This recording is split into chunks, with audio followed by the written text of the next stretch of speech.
అన్నమయ్య జిల్లా పీలేరు నియోజకవర్గంలోని వాల్మీకిపురం మండలం పేరంపల్లి అటవీ ప్రాంతంలో వన్యప్రాణుల వేట కోసం అమర్చిన విద్యుత్ తీగలు రైతు ప్రాణం తీశాయి. సుబ్రహ్మణ్యం యాదవ్ అనే రైతు ఈ విద్యుత్ తీగలకు తగిలి మృతి చెందగా ఆయనకు 2 చిన్నపిల్లలున్నట్లుగా బంధువులు తెలిపారు.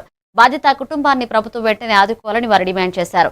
అలాగే వన్యప్రాణుల వేట కోసం విద్యుత్ తీగలు అమర్చిన బాధ్యులపై కఠిన చర్యలు తీసుకోవాలని కోరారు. ఈ ఘటనపై స్పందించిన వాయల్పాడు సిఐ రాఘవారెడ్డి ఇలాంటి ఆక్రమాలకు పాల్పడిన వారిని కఠినంగా శిక్షిస్తామని హెచ్చరించారు.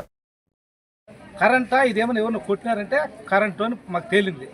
అది ఎక్కడ తీసినారేమో మేమైతే తీసేలానే మేము కోరుతున్నాం ప్రజల తరఫున, ఈ సభ్యుల తరఫున, ఈ ఛానల్ తరఫున.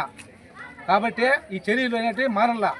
గవర్నమెంట్ అధికమైన చర్యలు తీసుకుంటే చాలా మనం కూడా, కానీ వాళ్ళ గవర్నమెంట్ కూడా సహకారం మీద అందించాలని కూడా మేము మరీ కోరుతున్నాం. ఈ ఛానల్ కూడా సహకరించాలని మేము కోరుతున్నాం.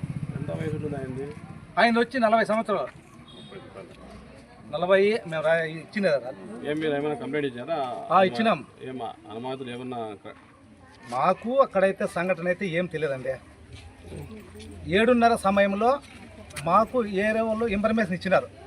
కానీ మేము అక్కడ గ్రామస్తులందరం పోయినాం. ఏమైనా పోతే మళ్ళీ పండబెట్టినారు.